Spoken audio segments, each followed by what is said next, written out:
안녕하세요. 부동산 PD 남승현입니다. 지난 한 달 동안 한국을 다녀오게 되어 그동안 동영상이 좀 뜸했습니다. 안 하나? 뭐 이러더라고요. 네, 그래서 한국에서라도 좀 영상을 제작해 보려고 노력을 해봤는데 그게 잘 안 되더라고요. 약간 붕붕 떠다니는 느낌?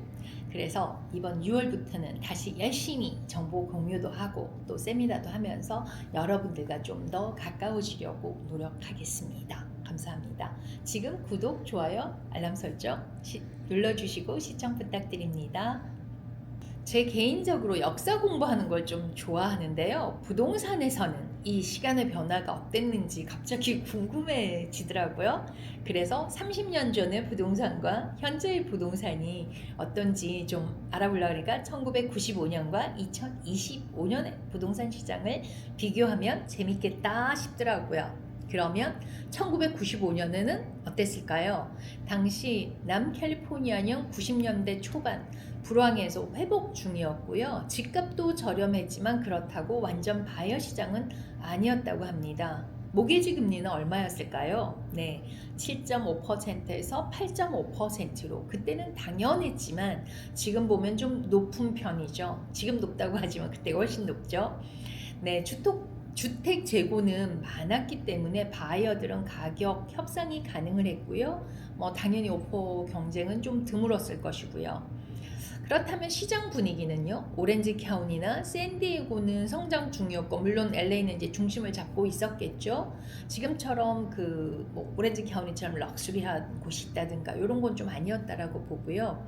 경제적 배경을 보면은 불황 회복기라서 구매자와 판매자 모두 신중한 그런 결정을 했다라고 합니다.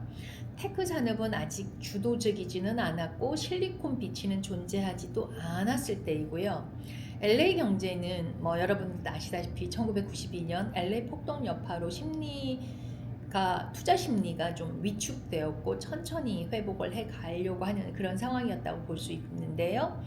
그렇다면 주요 산업은 엔터테인먼트나 또는 초기 테크 산업이 성장을 하고 있었고 그때는 제조업에 많이 의존을 했다라고 합니다. 2025년은 시장 분위기가 어떤가요?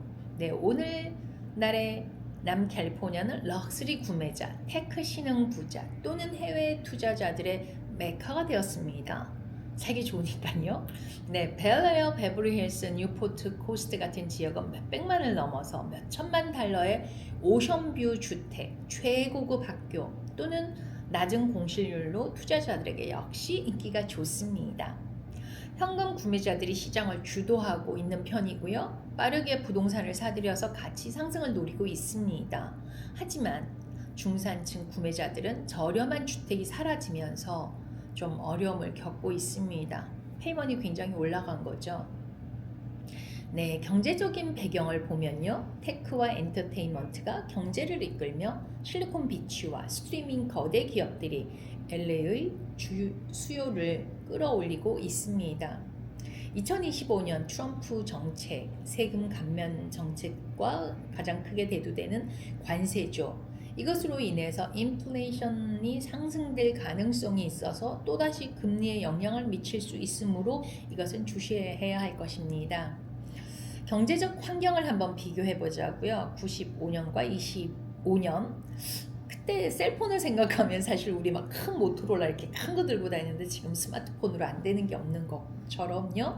그때는 95년에는 경제적 불확실성과 회복 초기의 관망 심리가 강했다면 25년은 높은 금리와 공급 부족 속에서 테크 중심의 경제 성장으로 투자 기회가 확대되고 있다라고 할 수 있습니다. 중요한 부동산 시장 동향을 또 이렇게 비교를 해보면요.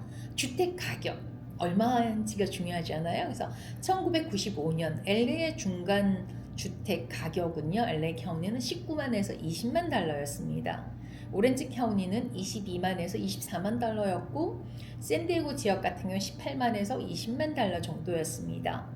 그렇다면 25년 현재의 주택 가격은요. LA 카운티 중간 가격은 90만에서 95만이고요.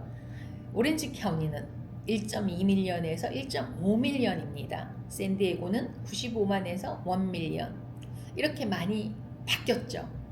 이유는요, 제한된 주택 공급과 환경 규제, 건축 비용이 상승하고 또 높은 수요, 즉 테크나 뭐 바이오테크 같은 전문직 유입이 많아졌다라는 거고요. 금리 완정화로 구매 심리도 좀 회복이 되었다라고 할 수 있습니다. 그러면 임대 시장은요?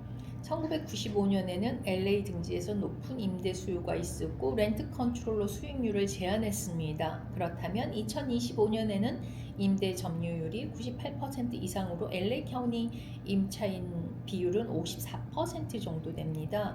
전국 평균을 보니까 한 36%인데요. LA의 그 테넌트 비율이 굉장히 높죠. 평균 월세도 뭐 지역별로 차이가 있을 것이고요. 네, 해보면요. 1995년은 가격이 바닥으로 저평가 매물이 많았던 반면에 25년은 높은 가격과 공급 부족으로 소액 투자자는 공동 투자 쪽으로 가는 경우도 좀 더 많아졌습니다. 네, 주요 지역별 특징을 한번 살펴보면요. LA 카운티의 1995년은 웨스트 사이드, 뭐 산타모니카 이런 쪽으로 가격이 좀 높은 것이었다면 사우스 LA는 폭동 여파로 인해서 좀 기피를 했었고요. 헐리우드는 초기에 재개발을 했었습니다. 25년의 웨스트사이드 역시 가격이 좀 높은 편에 속하고 최근에는 실버레이크라든지 에코팍의 젊은 부유층이 유입되면서 핫스팟으로 뜨고 있는 지역이기도 합니다. 도심 재개발이 활발하고 있고 메트로 확장으로 교통 접근성이 개선되고 있다고 할 수 있고요.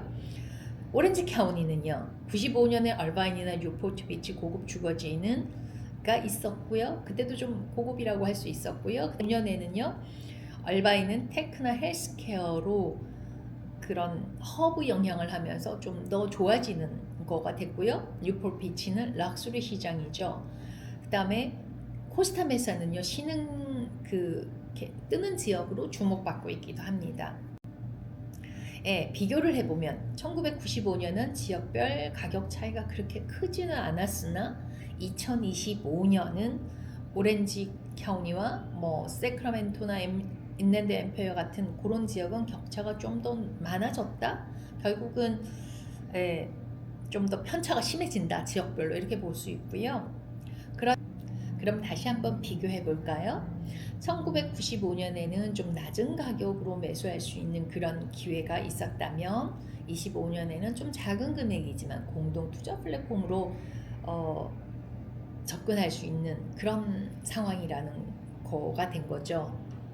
네, 높은 가격에 경쟁이 좀 전략적으로 접근이 필요하다 이렇게 말씀드릴 수 있습니다. 여기서 잠깐 광고를 드리면요. 6월 10일 날 화요일에 세미나를 제가 하려고 합니다. 처음 시작하시는 분들이 이런 분들이 좀 투자 공부를 하고서 투자를 하면 훨씬 더 이롭다 이런 생각이 들고 또 손해를 덜 본다는 생각이 하는 건데요. 특히 사회 초년생을 둔 부모님들 참석하시면 정말 좋을 것 같습니다. 네, 나중에 이렇게 올려드리겠습니다. 네, 30년 전과 지금의 확실한 변화는 첫 번째 집값 폭등. 30년간 집값은 400% 이상 차이 상승을 했고요. 인플레이션을 훨씬 앞질렀습니다. 두 번째는 공급이 부족합니다. 맥키니 보고서는 캘리포니아가 2025년까지 350만 채의 새 주택이 필요하다고 했지만 아직 목표는 한참 못 미치고 있습니다.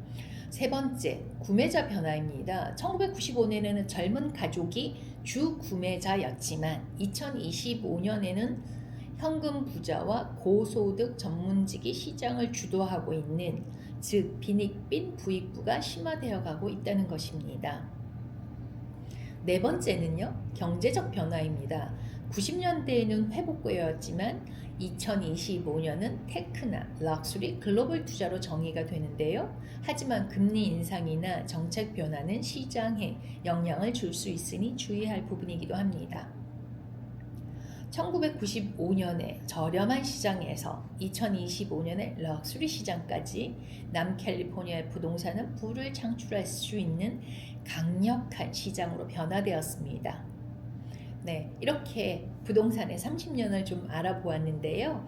이 외에도 부동산 투자의 팁이 더 궁금하시다 하시면 아래 댓글로 남겨주시거나 또 카톡으로 보내주셔도 됩니다. 네, 오늘은 여기까지입니다. 다음 영상에서 또 뵙겠습니다. 감사합니다. 부동산 PD 남승현이었습니다.